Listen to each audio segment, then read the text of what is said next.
Sene Bono recognition I was a Bruno Enyano and yes and when you know player bako as a way underrated for the quality consistently or show quality.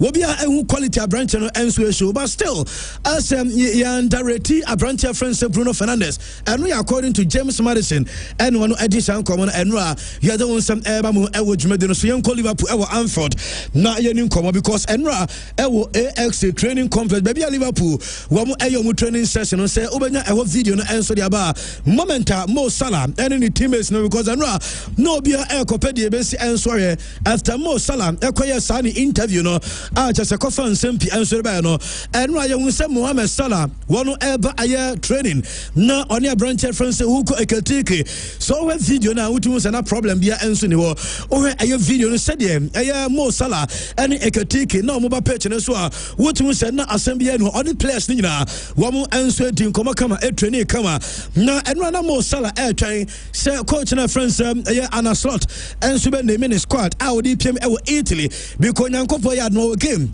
against Inter Milan. Nenka onu Mo Salah ebeka because Mo Salah ebano what about training make catch and no time program and I'm able to say Mo Salah and so the Rolls Royce I could draw Liverpool training girls Mo Salah max obuano ho afa the backs I would two kwan name coach ni we ya one and name in the squad that's why the post match no opinion in the squad would two just say Mo Salah one more drop a branch no game aboko akobo e wo Inter Milan Mohamed Salah and to me any enko aya sama no na obubusa coach ne say and now no Mo Salah 18 commodity tuja say ono say money relationship bibia any montem and a coach ne say oh wobia ewo aye ekwan obafa so afili all right to aye ni feelings said the ono so what the name one no feel say bibisa ewo ho until aye Saturday na nwumre Mo Salah ebedu san komo no ono coach no na onim da so onim Mo Salah omuni relationship and to some parts na there I had not a surprise no because no him da say Mo Salah and no coach no and so the relationship them Shadia Wakan obi I the right to feel how what person feel into no Mo Salah ono na sem na coach no ade atoga say yem fan to obi anim say maxo say mu no say da bia no way dia ono onyamro was onyamro na de be dia dan say onyamro no no decision I will take here say on fa Mohamed Salah enko so obi a we are very calm what you say obey di name eno nkyere say obi a oyamre there be onyamre eno according to Anna Slot eno a wotu say no no so ne tempest enso arise na ma me fan to anim say eye Anna Slot and o say yem fan to just ono no game a okwakobe eye no kra wa drop eye Mohamed Salah name one wa try a prepare eye ni team was the best possible way for a number game, no, and tell you about just one player. One who prepare any team. I know I did. I know, and coach, no, any goalkeeper friends, Alison Becker, and a call a pre-match conference, no. Now, Alison Becker, Omukobusa, and say, as someone I could see between Mohamed Salah and coach Anna Slot, why and I would do support him, and why now back, you know, and Alison say, one, but the question, you know. You can say on back obia on our coach on the side. Now young friend to us no clear obia our freedom to talk. Name I also say o can consequences no I also dealing with the consequences. Now also matter how I will feel what I say I also on my proper reaction so feeling I had the worst feeling I still I also would a club no can a club in the first Liverpool first and I also would I have reaction a proper reaction and to our coach and Alison Becker now I'm Kobisa Inter Milan coach Christian she will say the CD said na to Mo Salah woman amfana mabidi adiana ato and so adiama Inter Milan and I Christian Sibu Fanama ono na coach adema aye Inter Milan club no and was see fan 2 years old ono no Liverpool wo a team the Tennessee Liverpool and not just one player and Kofono our top A players and say Mohamed Salah maybe I don't try say I am the team no coach at the Liverpool so I say Liverpool one team no how many players or more top A players and just Mo Salah and Sama maybe and you Christian Sibu and Eddie San common and nipa bakwa na obia air trying reaction e game now and I say I was some no your penny friends Jimmy Carragher na Enra Maxo Jimmy Carragher almost them on so good na Jimmy Carragher essay ade ba ko ɛyɛ no wɔn say Mohamed Salah oba Liverpool emfie nwɔtwe nie ɛwɔ ɔmo mix zone wɔgyina hɔ 4 times pɛ ɛna akasa na also di kaka sɛ Mo Salah abra bi a ɔbɛyɛ interview no na ɛyɛ no contract ho asɛm ɛna mepɛwei ɛna team no mfa maame ɛna sei na ɛyɛ no wɔn sɛ Mo Salah adwene yɛ ne sɛ wɔno ɛba ɛyɛ Liverpool ɛna ama Liverpool ɛyɛ Liverpool na Mo Salah ɛma no remfi sɛ time a ofiri Chelsea anansɛm ɔba Liverpool no na ɔyɛ Chelsea flop ɛna ɔde ba Liverpool ɛyɛ Liverpool ɛna abɛma no ɛyɛ nkuruwa just on ISA Mo Salah undiscredited and as undiscredited Abrantia friends Mo Salah sir or your top A player there be also Mo Salah a legend will Liverpool so when the numbers ultimate discredited man the numbers nature say why adwuma name unfunctioning team say a Liverpool and I'm on Abe Mo Salah ebio so we obi to say a Egypt and Mo Salah ba join you Egyptian national team no womu a successful African continent so eba AFCON name AFCON oma gyina Mo Salah onfa omu nyibi enu ajime karaga ko kan ko kase Mo Salah emfa Egypt enye AFCON to da bia sorry adede sa na ose Mo Salah oye selfish pesamin kumenya na mera bi no Liverpool match Florent Vet aba eniema nkoye obre na akraya position ho kama Mo Salah e passable mana e tapping washegu na Mo e decide so onu akwa person so obisa say wo Mohamed Salah goals a washede ma Liverpool e dey bi empa na odi goals e say e wo Liverpool aswe jai na aye Florent Vet so go uwia na wa kɔ ne nkyɛw ka kyɛn so bra wa ya de yero ho na wo ana wo be carry Liverpool team Salah no onye sa da bia ono nko ade ope what is oh selfish and we according to reference to Mekaraga and no ade obobo mu kama say Liverpool supporters ne kura ebi mu ache ebi mu say Liverpool too you never walk alone di omuye Mo Salah omunye no na okọ Egypt as say wo mo so de agu Mekaraga so na me try no benya Mekaraga baby no say Liverpool just na fanama me omo say na wo kura wa no de India chabe wodi nkomo berebe wo Liverpool 768 matches o share 3 goals at the Liverpool wanyi a Premier League title o share own goals on 7 and na otea criticize Mohamed Salah 768 matches for a Liverpool 3 goals na say 7 and I was said it here one crown omunim say na we defend Liverpool and answer na we strike at the Liverpool opponent omunim and na who the gust say obeba bontene abeka say answer I discredit Mohamed Salah I criticize Mo Salah I kasa nsem ni na Egyptians no omunso bu ama me no ka say reporter me say can some Egyptian players to be and so shall say a trauma support behind a branch your friend say Mohamed Salah and no and Gary Lineker aba bontene atoka say Ana slot anya de ogidi say ana slot na also oboa ayo Mo Salah say enra Mo Salah ade ni say nyina wasaba training bibia aye kama o have videos and no free training ground say ba as a problem bi ene na coach no wasa kwa drop no e free Champions League squad mo according to Gary Lineker I say ana slot no so no e boa Mo Salah wanya de na ono no betia ka say Mo Salah right with any more Becca. Na I was Liverpool and I feel coach na Francis slot.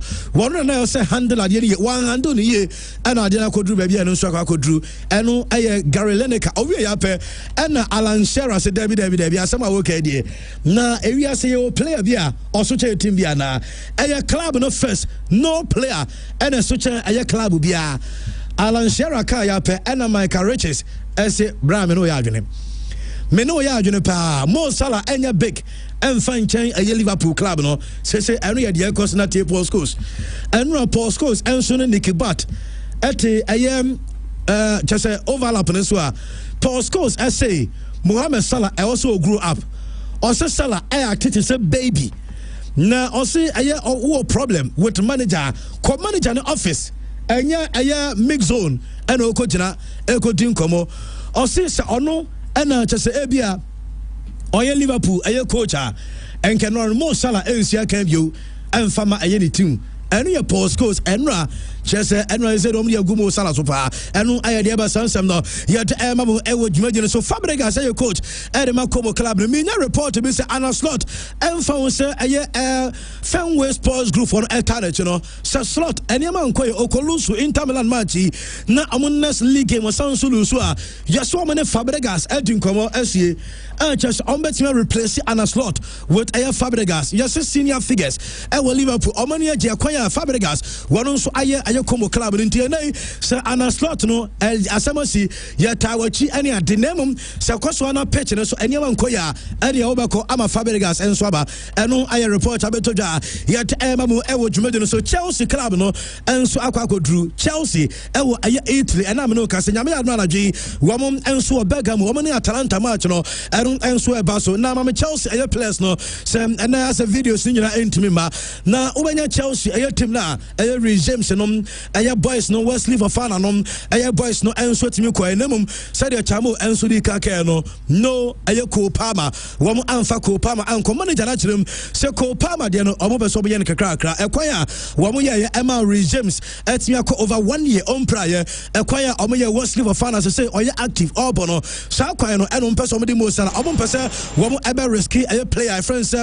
ɛno ɛyɛ Cole Palmer ɔmo mpɛ sɛ ɔmo pray ɔmo ɛyɛ so Cole Palmer ɛwɔ so ɔyɛ 100% wɔ sɛ Palmer no wɔntumi ɛbɔ matches dodoɔ ɛmfa ntoa so gye sɛ ɔnya interval a ɛwɔ bɛyɛ sɛ 7 days ɛna ɛno yɛ interview na mmom sɛ Chelsea ɛbɛbɔ game ɛna Wednesday na ɛbia ɛyɛ Thursday anapa wɔn anasɛ Friday Saturday anapa wɔn sɛ bɔ game no ɛno wɔn ɛma ɛyɛ Cole Palmer ɛmɔ saa matches ne mi nti ɛno ka ho bi ɛna wɔn fa Cole Palmer ɛnso ɛntumi akɔ na ɛno a coach no wɔne Alejandro Garnacho ɛna kɔ ɛyɛ post-match conference Garnacho ɔmo kɔ busa no sɛ wɔnu ho sɛ wofiri Manchester United ɛba Chelsea ɛna wɔn sɛ wɔnu ho no ne sɛ dabi da ɔno yɛ de nu no David onu ne ho ba akokora say na ne agye ɛwɔ ɛyɛ ne current air club ɛyɛ Chelsea ɛno yɛ branch friends Alejandro Garnacho ɛnam ɛdi san kɔmɔ no me no ka say club from Sava Prague wɔn ɛwɔ ɛyɛ London North London wɔn ne Tottenham Hotspur ɛwɔ game mame fa we ɛnto anim sɛ mame ɛyɛ a branch friends El Hadji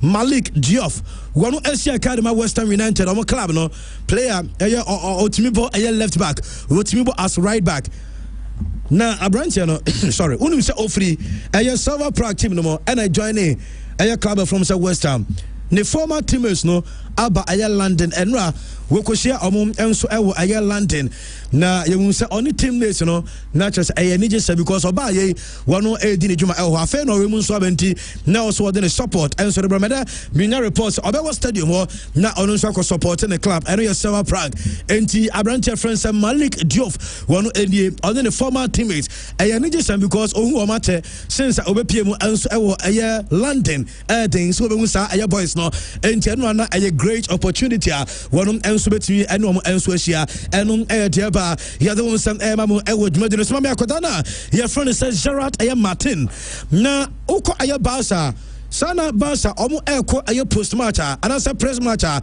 deɛ ɔtu so ɛyɛ player ɛde ka coach wɔn no ɛyɛ Deco wɔn ɛna excellent player wɔn coach no ɛnso bɛkɔ initially Barca na also ɔmo game against ɛyɛ Eintracht Frankfurt ɛno nti deɛ mɛntene sɛ player nenka ɔne coach no ɛkɔ pre-match no ɛyɛ Frankie de Jong later ɛna ɔmo sɛ Gerard Martin wɔn ɛnkɔ na ne nyinaa sɛ ɔmo sɛ wɔn bɛ sɔn wɔrɔri akora no with more media visibility ɔyɛ adwuma ɛde ma baasa bata sɛ media no ɛnhyɛ da ɛntene nka enti ɛnura na ɛyɛ great opportunity sɛ ɛyɛ player friend sɛ Gerard Martin ɛnso wɔbɔ ɛyɛ post man as a pre-match na kyerɛ sɛ media no ɛnso ɛtumi ehu ɛyɛ sɛde akora no ɛnneɛma ɛnso esi akora ɛnneɛma no ɛno ɛyɛ deɛ mɛnsa ka ɛbɛtu ɔda sɛ Barcelona club no yɛsɛ na ɔmo yɛ ready sɛ ɔmo bɛyɛ swap deal with ɛyɛ AC Milan na nkɔmɔ de Robert Lewandowski ɛkɔgye Christopher Nkunku viamete ɛne sɛ sources ɛyɛ close to ɛyɛ Lewandowski deny saa rumors no sɛ ɛnyɛ no korɛ sɛ ɔmo adwene ho anasɛ Barca team no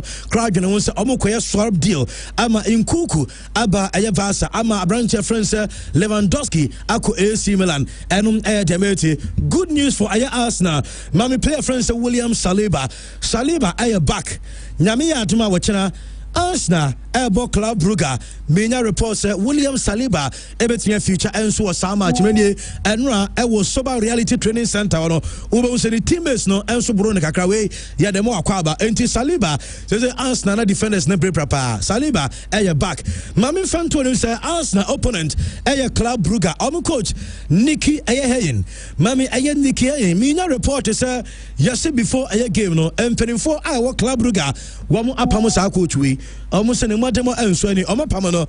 I'm on replacing with Ivan Liku and Ivan Liku and a baby Arsenal game and Nikki Hayan and a Arsenal game. I open your screen see one and a de Club Brugge, a baby Arsenal match no and air diaba. Mammy Fantonu said me the Kai Sporting Lisbon. Well, ever by an our Alliance Arena. Na Mammy Sa players we Francisco Trencao, Giovanni Quenda. Pedro Goncalves, omo players miensa season we omo instrumental Edema club from Sporting Lisbon. And one final training session course no yehu Francisco Trencao, yehu Giovanni Ayaquenda, Sanso and Pedro Goncalves. Omo nyina yehu omo enso team demo. Na oman travel with a squad and entele emubaya team because omo nyina no players are woman and play major role our team no almost so a game them and the Atletico Madrid our Holland now for my time team bas no hotel because woman so able area PSG no even go drew and na obukodru no you say Holland addition be and so by ebe walk me a team no na unu nipa oje fans fa enye Julian Alvarez enye Antoine Griezmann your coach na friend Diego Simeone say Holland or fancy brutal time we do no wonom and not just obi a enso body din coach no and not just fans no net here enso was right won sem no ya to mamu ewo dwumadwu no after Madrid and yema ekoso I say yema enkoye ewo Madrid say tension ewo Madrid team nimo mami omo training session na ye ni nkomo eno aye hu sem ewo Sport City wo aye Valdebebas na just omo prepare nyame admo china Real Madrid enso ebo e de tia Manchester aye City mami fa we ento ya say Alonso said no catch say after I am married in telephone meeting no we catch Alonso say Manchester City game no the fine for so much no we catch players are we enso prepare defenders we prepare mama fanto we say the say nyame admo na backline no Federico Valverde 2 Raul Asensio and Anthony Rudiger was center back na Alvaro Carreras enso about the left back Alonso no say so we call Liverpool because he link to Liverpool and was Madrid and they replace baby or person wa Madrid a honso and one unti only baby all cause say and Xabi Alonso and I know this and I no pay I want to pray match no and I know this and come no na abukobusa Carlo Ancelotti say Premier League why and edge Premier League Mami friend to us Ancelotti as a season way Arsenal season according to Don Carlo was Arsenal and a better Premier League title no na enkofo na bi team hey ye can't team according to Don Carlo also your coach when you ever grow was so team ni Mikel Arteta akwana hye team entone de ehunu se Arsenal for bono mo bono enye fluke bia keke wo hunu se Arsenal ebeje aye Premier League no ade so metri so enu aye according to aye opinion your friend said Don Carlo and AD Sanko dem say support there e league dem or support aye Brazilian players na Brazil for no ebi Arsenal baako e Tottenham the Brazilian players no I want no support eno the amity PSG everybody at Bilbao mama fan to us good news Edema Bilbao and Ghana Abranche friends and Naki Williams one I fit game no Enaki and so betimi shaka so ko aye PSG Ousmane Dembele and Lucas Chevalier goalkeeper no woman enso enka squad no for ISA Bilbao match no eno dia ba the other one some mamu e wodwuma no so nchebesi from na bedwafo enso atinya to aso dem mamen kaus anopay we Norway Company Limited na Norway Company Limited omo ena kofa Norway insecticide spray enso dia ba ye can Norway insecticide sprayer na chase entontom sabi emu a omo ni nkase sentafre ene someone keten no womu master chese di obusuro pa no Norway insecticide spray hwe se wo pese oda obeda no ho na chese onte we sabia wasum because nan sen tontom no ba obeye dede owia na wakao no sanso aja malaria me pacho sa problem no ni nyina etu atwa because of no way insecticide spray entemesro obi a aya moamo ni bi ha no sa entontom entafre sanso na nwansa ne samon ha no je wo no way mosquito spray na anasem na no way insecticide spray we ne scent no anyasem keto a unim say obetimi spray scent be ja no order mu no air fresh na bia wa yusu eye brutal enum de to we obi ama ne sanka bi be u pedodo atimi atu a Accra Okansi drug lane opposite commercial bank o dodo bia wo penu benya na Accra for number friend number we 0503 510 799 0503 510 799 na Accra for number and a Kumasi for enso friend number we dodo bia wo penu benya Kumasi number no 0546 113 450 0546 113 450 na chese we no way insecticide spray no won saka bi we any spray a obe spray anwo konya tiare da bi obetumi adem e ma problem bia bobode na ma won sa encounter de Prestodia Ghana Limited I say yen kan chem say kroma say wonam na won aya building kase bia said your glasses enso asite na efe no e Prestodia Ghana Limited omon sa no adwuma wo twan de maya men shawo de enfama maya your glass air balustrade no enfama kama air shower cubicles no sounds and windows of all kinds as a aluminum any UPVC types no ninyina obi burglar proofs any curtain wall no ninyina a Prestodia Ghana Limited omon sanwa adwuma yebeye de neat kama ade ama ebe sanso ache papa wacho Kumasi wo hu Prestodia Ghana Limited ewo asokore mampon wo mu ebe Kumaka opposite Garden City Special School ena Accra Tema Community 23 wo mu ebe Trasco Spring Sunyane obeko area 4 adjacent Florence Maternity ebe VRA Bebacho Fre aye Prestodia ewo 0244 536 359 0244 536 359 now no ending komo musically yours eguso cultural event organizers Bebacho mo amumpo aye shows no MC stand anom mo nhyane so se mo pe machines just aye camera lighting mo pe aye sound Bebacho dia na mo pe ni nyina no aye musically yours mo say wo akofa top tier mixers so pesa wo han opesa wo to ebi ho digital desk Behringer X32 wing NFA Midas M32 wom edi bi diaba sound ne ma powerful sound line array mid afe bar speakers near the full amplification system edi account di ama kama sound na musician essentials no omo tama any pearl drums sure microphones no mo bi Yamaha aye Roland keyboards ni nyina no won sabeka bi sound na quality combos wom akofa bi diaba eba lighting na beam aye strobe NFA LED stage lighting packages ebi ho wo our rechargeable Bluetooth speakers and the microphones as I can sounds on a DJ in studio no Pioneer any aye Numac controllers any studio monitors ni na musically yours akofa bi dia ba so behind and also betono ba ye be ma obi enso atumi atona so wa na ye kira kwa no Accra ye Accra Zongo Lane adjacent Children's Hospital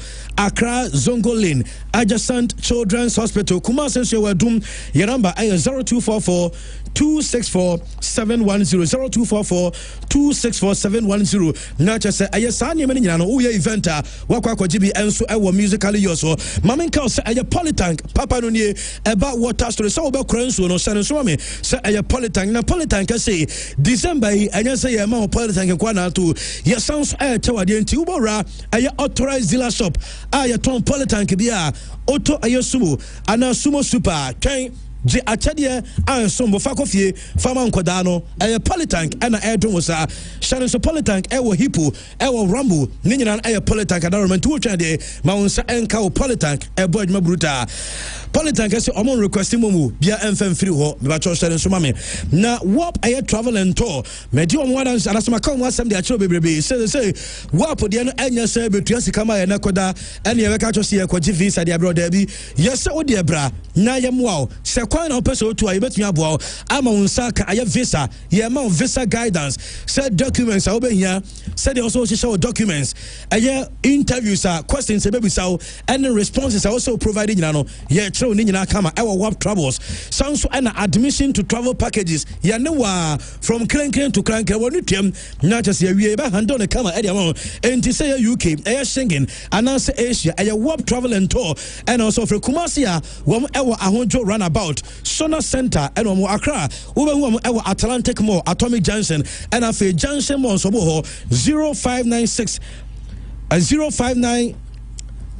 Okay, young fan number 0549 674 103 0549 674 103 0549 674 103 Fred Waps say no one found two kind young ko adum TK watching electricals as so ye esan say mo per all kinds of tropical cables and this size be an so cables ne dia oto to papa preko men ko de obesa bon ka brenu so to papa papa so ubenya ewo TK watching electricals sizes no 1.5 mm 2.5 mm 4 mm 6 mm 10 mm 16 mm and afi Amount cables almost sound so ceiling light electrical fittings conduit light street light spotlight chandelier say kama and afi fan light ewo nyina no TK watching electricals and will be adum Prempeh the 2nd Street on Malcolm 0558 597 0558 597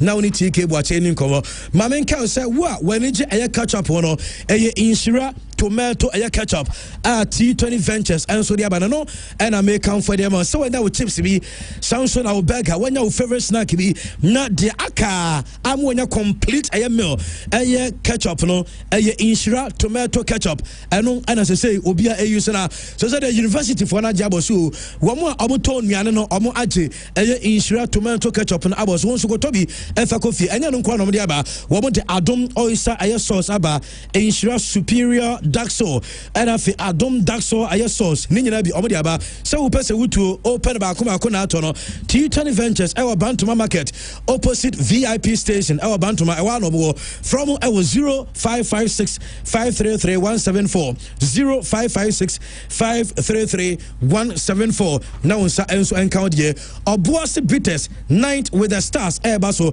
on the 25th of December our Rotary Park a Christmas day kwachi yani kwa boa dem na chese agene yane Kodrentry yani Kofi Kenata yani Geldam Sugar Kedi yani Oforian Ponsa kwabena na Jackie ensu triato enya asem getua better will take it to say our Rotary Park and a Jumedian Airbus will take it in a regular 200 Ghana cedis VIP 400 Ghana cedis but over to reserve table for 5 or 10 people now a number a limited slot but some person to take it to say dial star 714 star 399 hash star 714 star 399 hash also bet me a friend for take it in a reservation 0244 602 800 0244 602 800 no ajo the way ayo Obuasi Bitters and Obuasi 442 liquor and powered by multimedia group and with M2S Evergreen digital print say Chroma say the printing sa no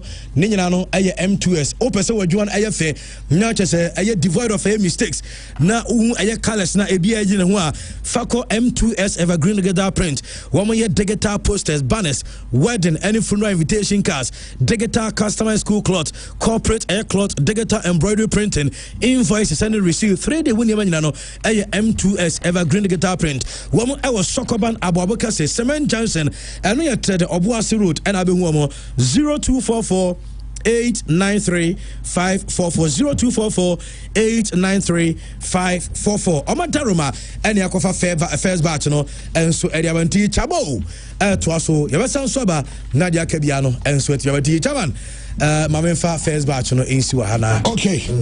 All right. Ya fancy na yentwa so yemfa dwumadino emra etiva high pure 95.7 FM. Ya de agudi won sam na yeguso de ba. Yanko games ni mu yanko games ni na yenwe Andy.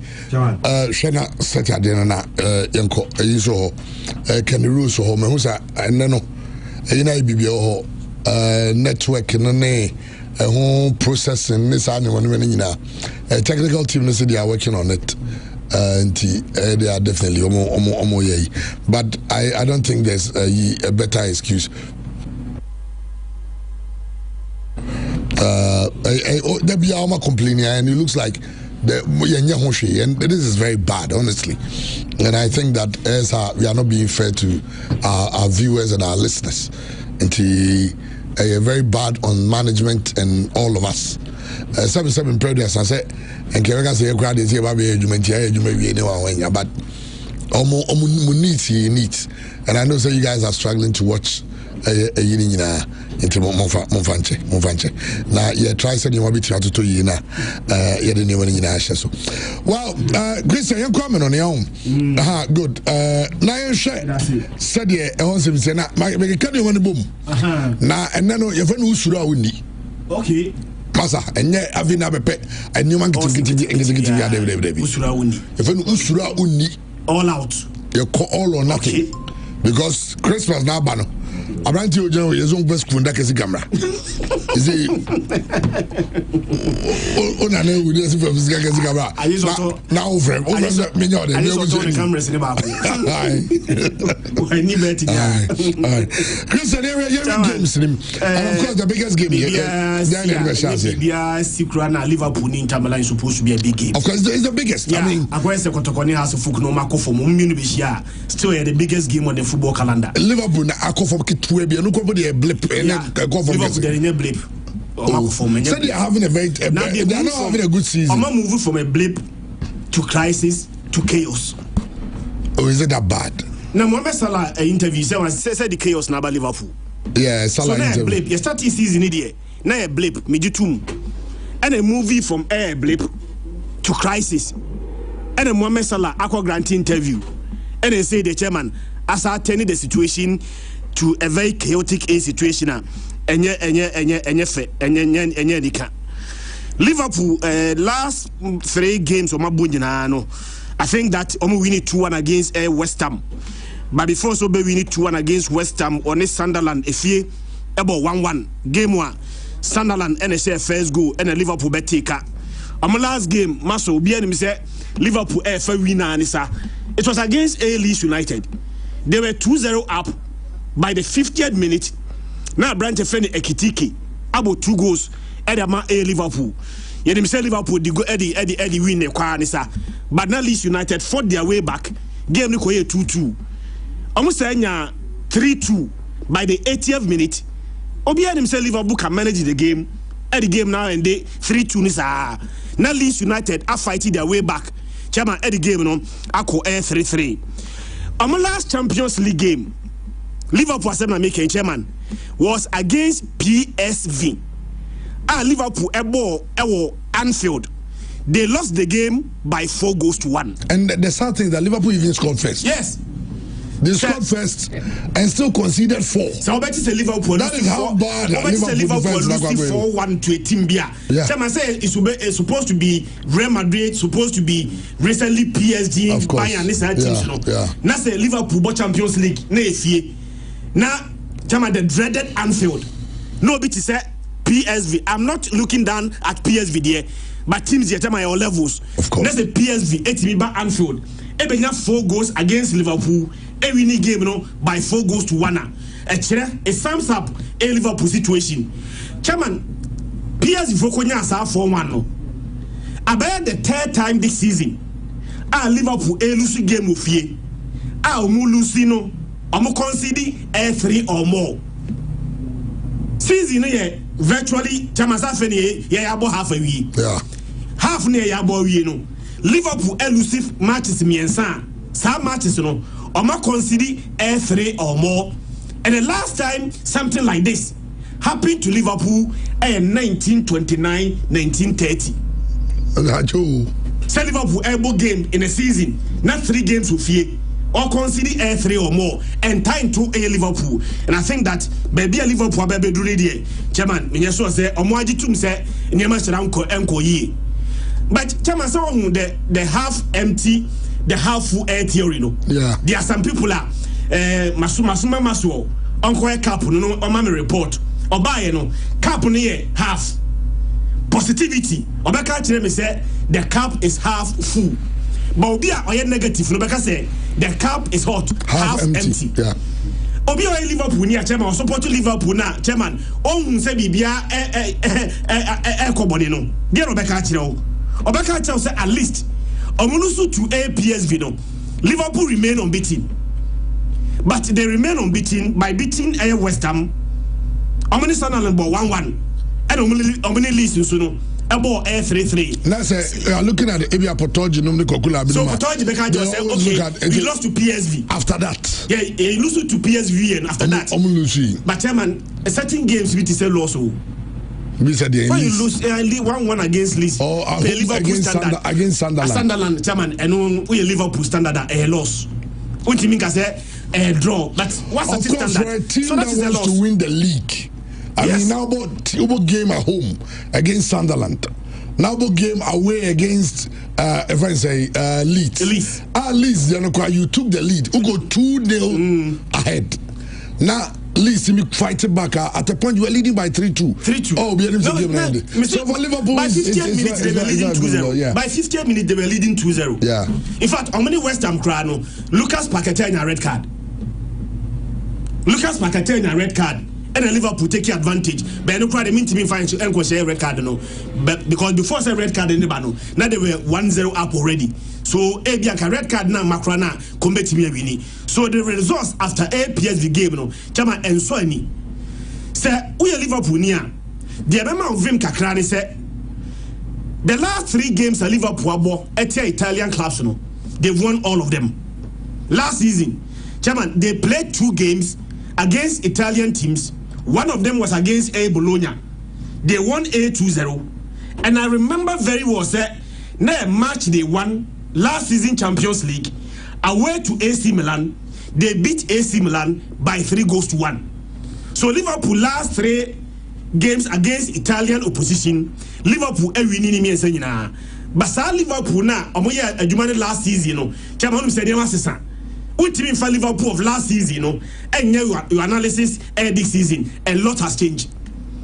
Chairman, Michel Inter Milan, only say Inter no lose game in the Champions League. Until last weekend, on the last Champions League game, and on lose 2-1 to Atletico Madrid. Game the crown, Chairman, a 1-1 and a 90+3. Inter himself or the draw air quadrisa 90+3. And our branch FN Jose Maria Jimenez. Enya the winning goal, and my team FN ATM.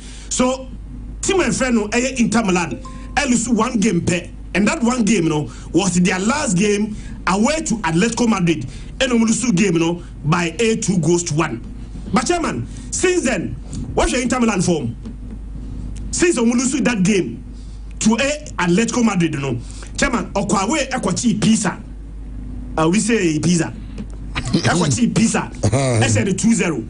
Chama Ochi Venezia. SN 5-1.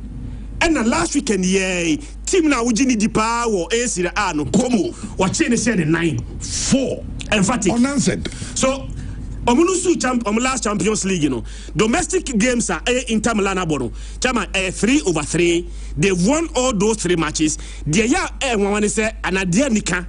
Edema Inter Milan supporters and they say in those 3 matches, they've scored 11 goals, they have conceded 1. 11 goals scored in those 3 matches, and they have conceded just 1 bet. So we have Champions League table now. Inter Milan etoso 9. And 9 Inter Milan etoso no. Chairman, only Bayern Munich, only PSG, any Real Madrid na no. Omo nyina have the same number of points, 12 points, 12 points, 12 points. So there's a possibility. Say Omubako I drop points. Na say Inter winia. One shasa automatic A playoff no. An automatic air qualification slot no. Inter Edibako and so ebetimi ako. Me kai Inter Milan for asem. Me jomudi. But me nim the entire Liverpool despite their problems no. That's what you do omumu sa o. Anytime bia me for Liverpool bet bia no. Chama no say me fa win. Even though I understand they are in crisis, but me Jomudia to the point that I believe that Ometimia tennis around against PSV and over. And I do maybe get us a PSV to score. Also Liverpool be winning. Liverpool team need to be too much. And make us say, also who say, Namia Casace says, no Casam.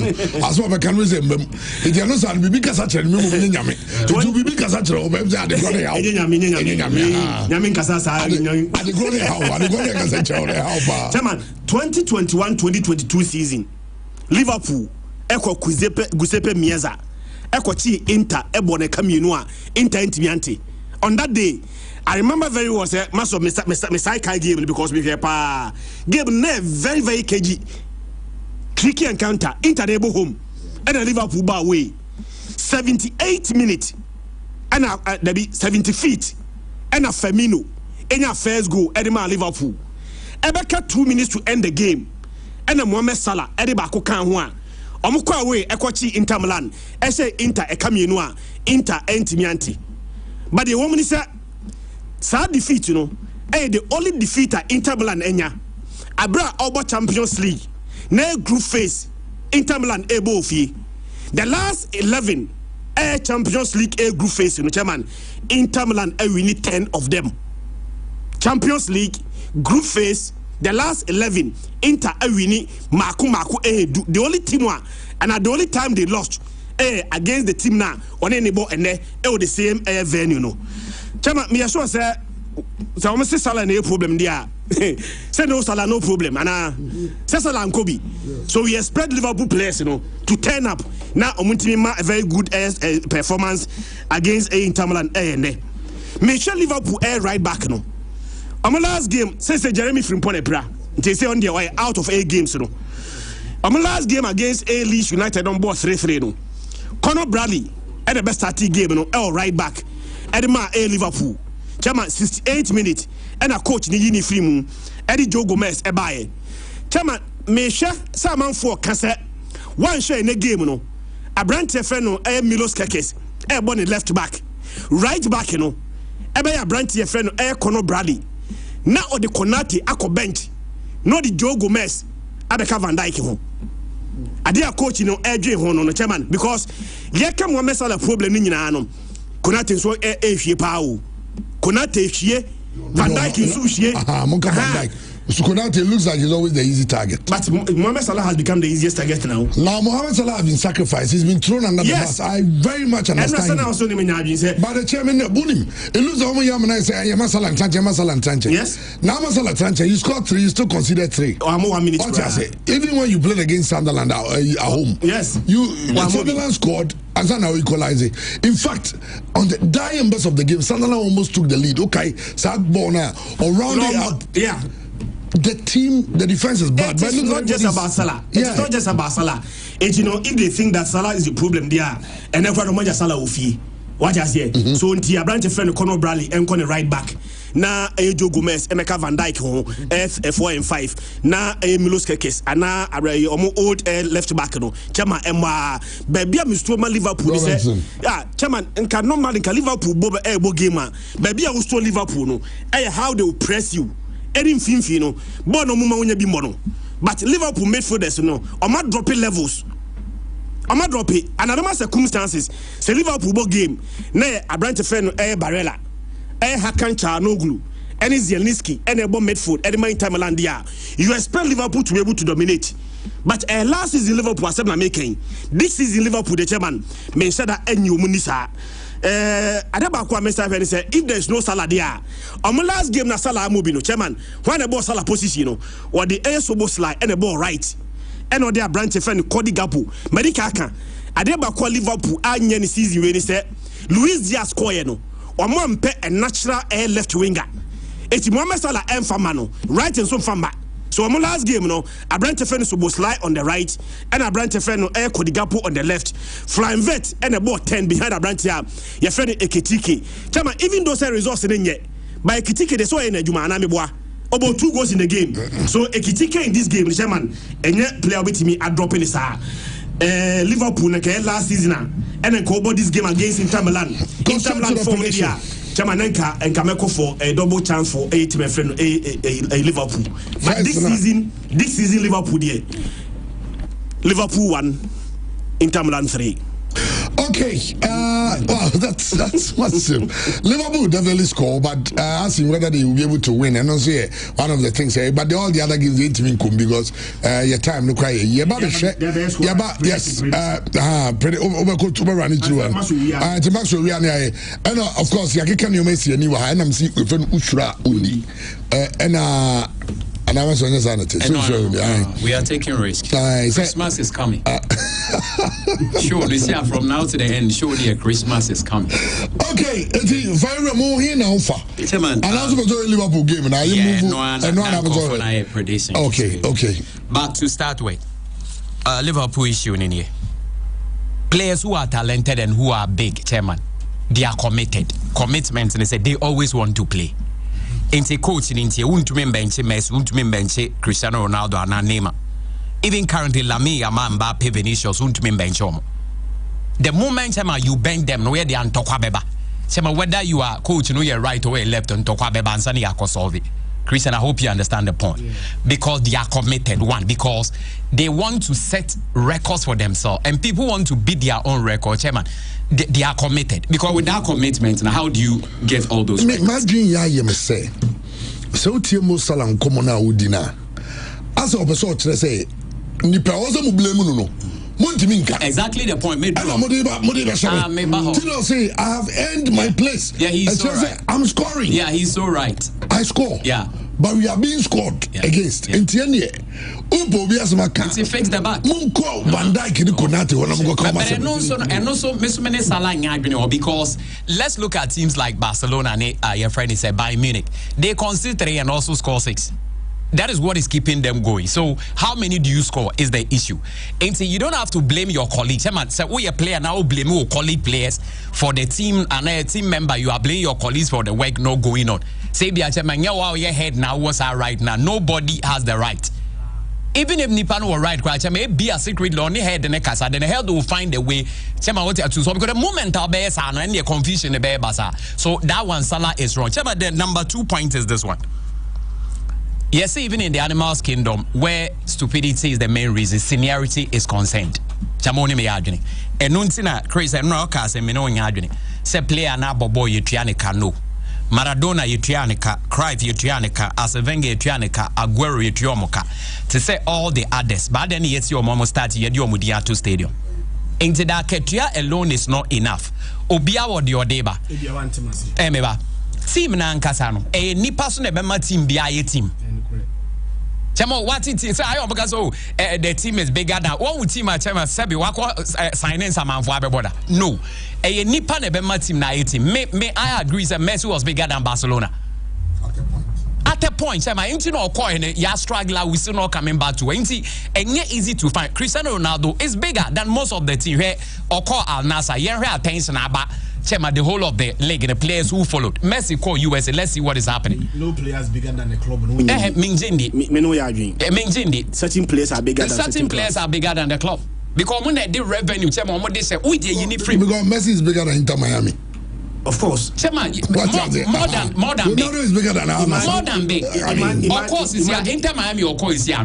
Now, Beckham, on the £25 million by the invest, is here about 1.2 billion. Yeah. All the clubs in the world, so one bet also be 16. Maso, just imagine Pep era without Messi. It would have been a different thing. Pep era no, and then Messi ya umwa. It is our narrative say no player is bigger than any club. No chairman, just rhetorics. In reality, certain players are bigger than certain clubs. And finally, chairman, they say.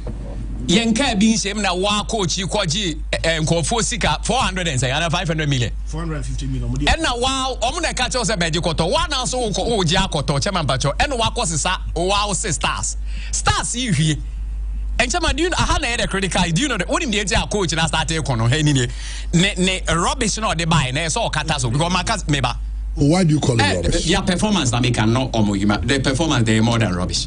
Because use another word. Oh, Dabia, you want to use a controversial word. What's your bro say? Maybe I'll have another word. It's the guy say, "Let's not buy any, you know, can I say? Whatever is rubbish." Okay.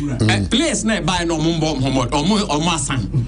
It's an indictment. Say, "Audio be banner say when me when be keep level na." Wa be recommendation no chema nya wa nipa wa ban na ye hwe no e wa recommendation ye hwe enta anko ya e ba say obi kan kam na say max we ya de ba ha ide ba cho what ase enti o ye recommendation on be target because of that players na nya de and chema looking at the amount of money they are top players our players for month na bench onko to 12019 van bet na bench enta say coach ni ye bibia say ne boys ni betumi abo sa de a indirectly so sacrifice or more enti they so be cancer sala performance nye now we sacrifice na say we na buy to us until goals in the bar net any players na ba asem ni nyina no but chema players like Salah almost on twema and the Salah to avoid trouble no on free because Liverpool ni chema we pay ni dues and ameboa even if or return them pa I think Barca asem na ex players na kasa they should be very careful and you say be deal with them watching yes in chairman asem ni nyina no but game we no bo bia ba akoshe Liverpool a very good head-to-head record against Inter in 6 games Liverpool winning 4 Inter winning 2. But a 100% record. Liverpool 31 games in European competition. A group stage. I'm a draw mem. We are there about Koshe. And inti Ntokano Mokono. Inter best on Bay 2-1. Because Inter so me lose home na Edney. Yeah. And now all can issue about Okomo na Koma 10 games unbeaten. Yeah. And Inter so winning and twice against one opposition on 10 occasions. Misuna Misurumanfa. But Inter show 4. And they made it look so easy. The OHA Champions League na Lautaro Martinez na kwano hardwine. In the last 5 games, you know, Chema Nina or Yangambe close to 8 goals at home. And Ekitike so to them the crossing. Yes, Ekitike also 3 goals in our on your home, the umpire away na Eba. In Tabia might get a go, but I think Inter Chema will do for them. Yeah, Barca at the end there, Chema. South team in the Barca and winning more. Obeka Europa League semi-final been on much Barca show me 3-2. Frankfurt. Frankfurt. That was then. No, I knew almost saying 3 games, you know, Barca and shape. I mean, not that was then. That was the then. But that was the Barca and shape. But that's not the power feature yet. That was then. Yeah, for Frankfurt this season. But that's the thing. Your teams be what? No matter how bad they are, they are turning your flesh. Like you boogie club. Yes. In the sense that. Maybe over Cristiano Ronaldo or Premier League, you know. Yeah. No, Manchester Sheffield and beyond. Yeah. Come him say back with Ronaldo. I yield one moment so will be. What you say? There's no team Barcelona France to so bad. Exactly. You were Obian the interior and the Frankfurt because and again last game was a 3-0 away loss to Chelsea. We be a dana. See Antimia winning game we are. One shot Barcelona automatic even playoff trouble in their mind. Maybe a dano. Sebasa was 7 points. 7 points means that Chama said a bear 40 for 50. For Champions League group and a must win. Chama in 2025. And they're playing against the team that lost their last game by 3 goals at home. To a very ordinary, normal, inconsistent club. Barcelona that is Atalanta. Now Barcelona for so in 2025 alone, 6 games in the Champions, one consider 3 or more goals. Inter home ne kwaye say Inter away kwaye say Chelsea show mo say Club Brugge omo consider say Club Brugge omo consider 3-3 Chelsea show mo 3-0 omo ni Inter home and away no omo consider nyina 3 or 4 3 or half 3 3 7 Club Brugge ne away Chelsea ne away yes the red card and see you concede you say una say beka it's Barca concede yes it makes sense and that team way so concede goals and the last 20 games all come also concede 44 but the thing is this Barcelona any Inter any Bayern on the last 3 games on my boy Obiasha exactly 11 goals. Oh, okay. And because here am I. This is I think we're live on YouTube and I say on any of the social media networks. Barcelona the 18th, which will mean that Barcelona ain't me the best. Yeah. So it remaining like that. It's just about playoff. Yeah. Barcelona was 7 points. They will need a win. Even a win will not take them out of the playoff zone because unless depending on Sporting, Chelsea, Dortmund, Man City, Atalanta, so it's a very Newcastle. So a very difficult for Barca. And Frankfurt also, they're already out. They're only 4 points and almost elimination, zone. If they're able to get a win, a famous win at the Camp Nou, it means that almost will be knockout phase. And they are looking to be the only second team or Barcelona back-to-back at Camp Nou. Camp Nou, okay. The records are not, but they good say Camp Nou there. I think Barcelona last 6 games at home among winning, and the rate at which almost share go into Barca. Game way goals bet me, but I'm over 4.5 bet me. Okay. Well,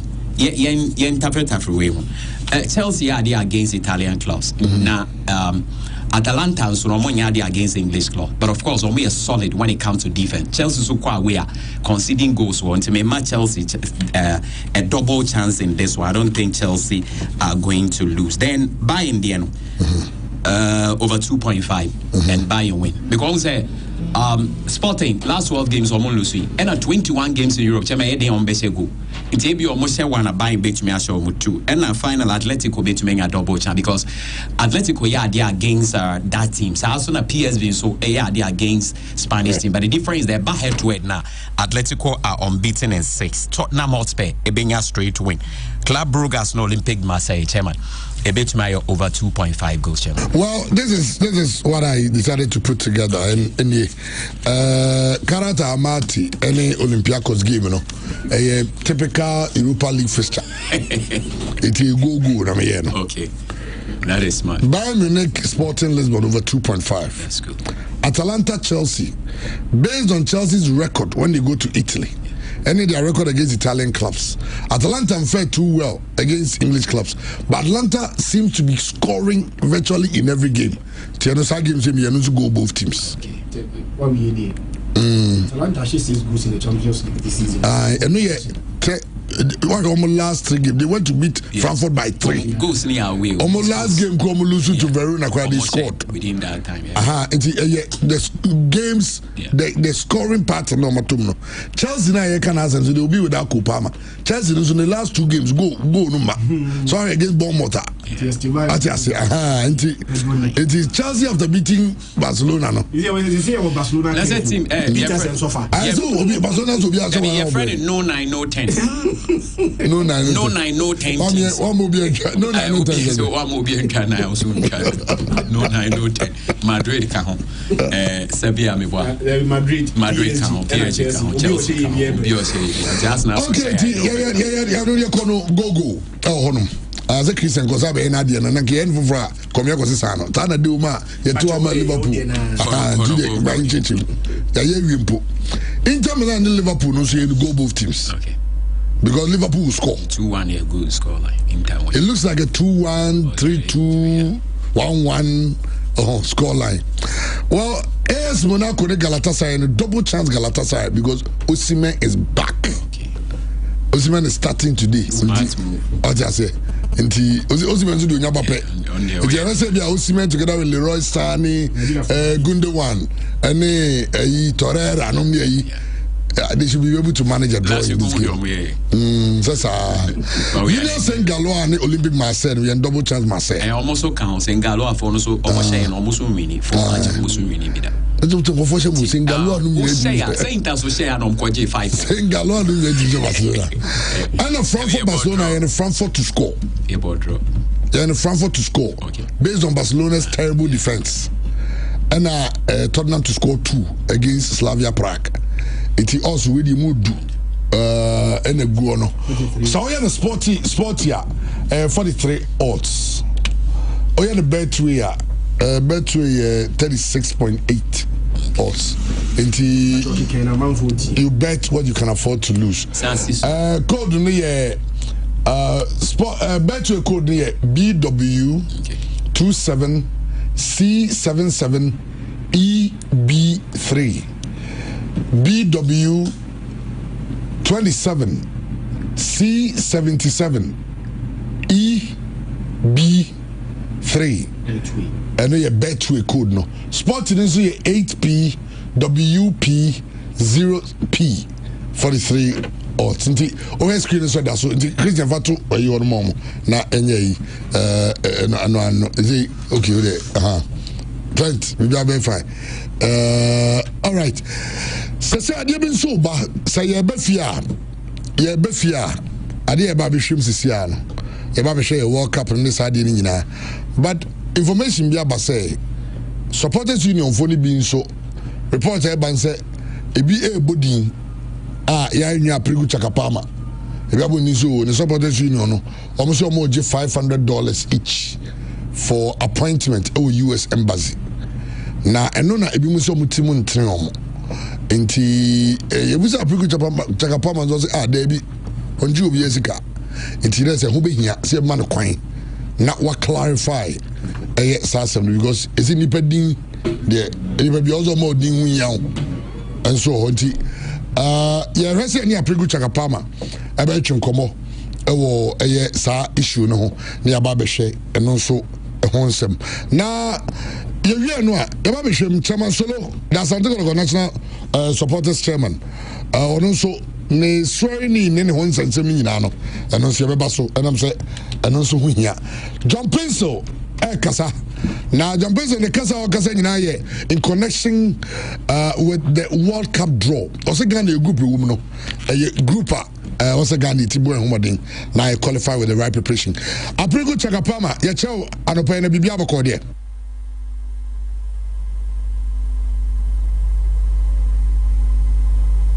Prigu maintaining kaba Prigu jaso na yen try and fix it line no I see when say technicians in Babu me yetimi ayi bibia and so I say na yetimi e de watum and so onti Prigu Chakapama e be say ono a ekyiremu said you know sensema e bani nyina no so etie e honum Prigu tumenka very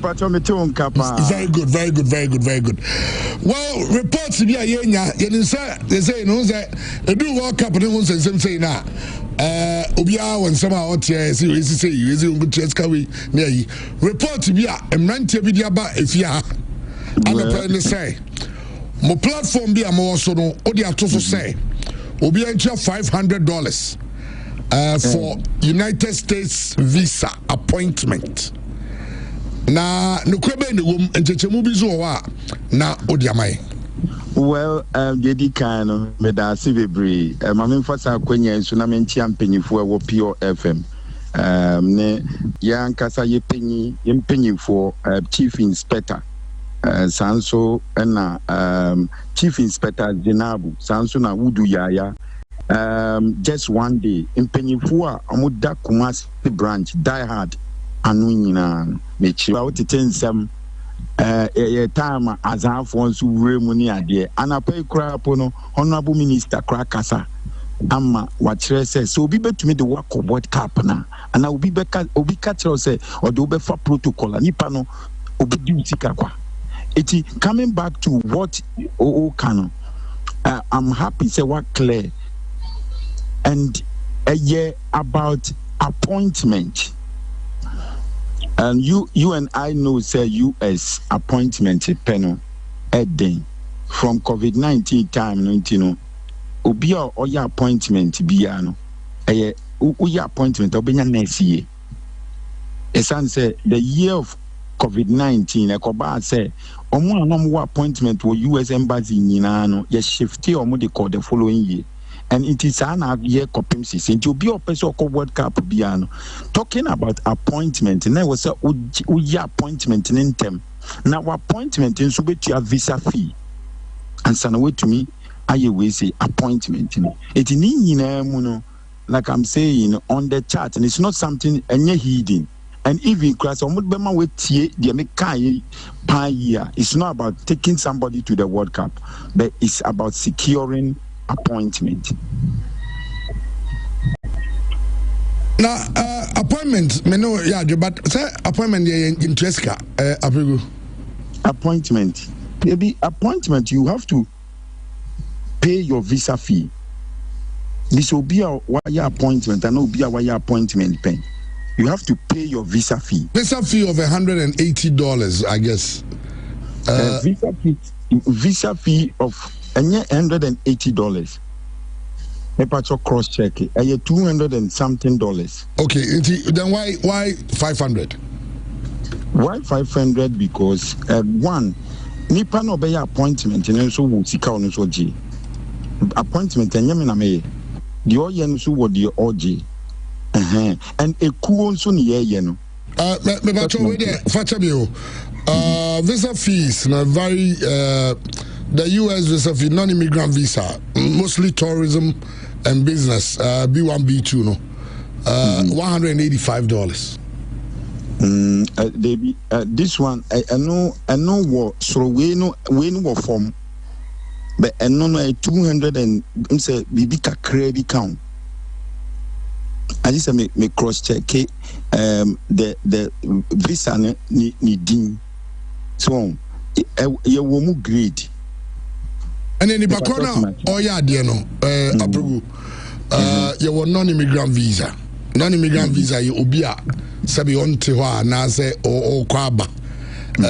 Visas you be brave. I mean, B1, B2, tourism or business, and our both. Into B1, B2, normally for events like this, say US1, a special visa type. B1, B2, now be two kind. B1, B2. Any F for students, any J for exchange visitors, $185. And the other ones as well. The other visas, no, and for temporary workers and trainees, and HLOPQ and R visas. And that's an E visa, that is treaty, trader, investor, specialty occupation. And no, you're 315, and temporary workers here 205. It's a moment you know falls into the B1, B2. Me pacho visas, you know, fortunately, a appointment, you know, payment of visa fee, you know, me want receipts. It ABS over permitting me to try receipt to cratero. I say a 200 and something. Mucha ma oh, and yamina me visa, and yamina me appointment. But I learned some Mutiama bank be. GT Bank. There's somebody, there's nipa or no ye, or no so charge it. Sortiman say. And unim say cool so near ye, and take cool, and so there, Kakran so back cool, my yarani cool. And he win ye a debia a ye a dear ye AC and I did dodgy and I. Okay, that just says Caramojano. If you Modi plan is a Yabaka Modi to cool for. Oh, yes. Yes. Sanya ye cool. Sanya ye cool. Urani kua ye discane ye. Sabi say Black Star bobo like ka ye boy inano ye botum sika. So national team boy and kran say no ba ye di any football nkwan ye you. Ye all the disciplines. O fuck bass, o koha, o ra, o ye we ni na iska.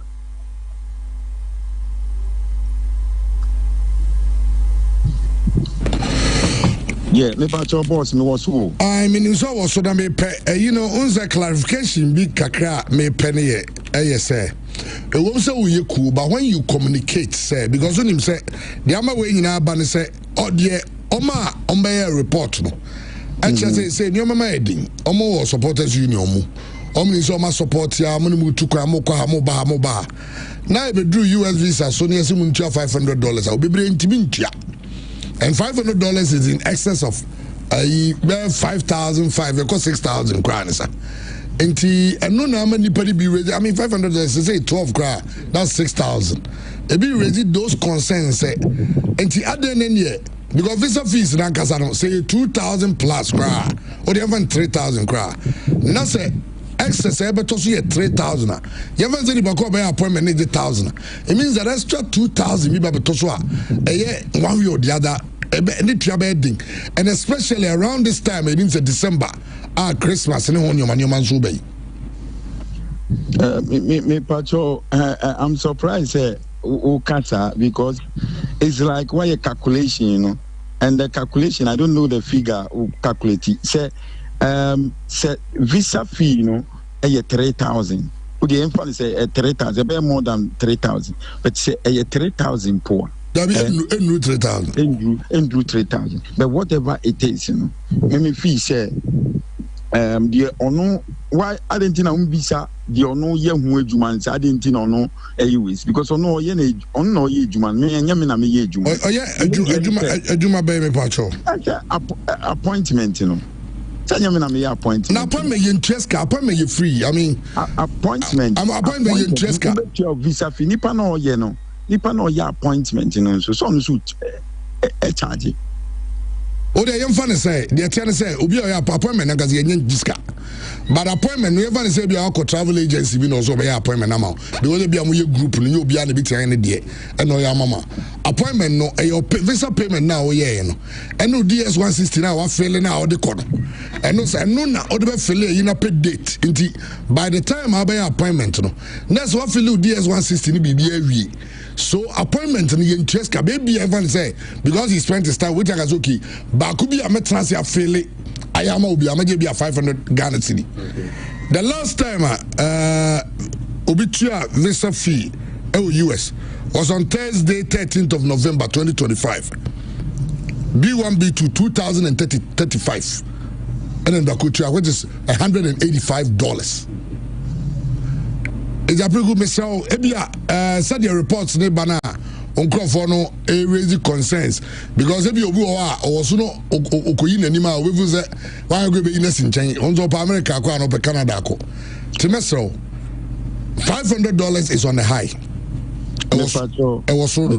That one I will challenge you. Okay, it's on the high. Because you don't know what goes on. Nyama ye nyina unim die koso. Sabiota frache. Letters I ebe jidia to nipa na die so nyina no.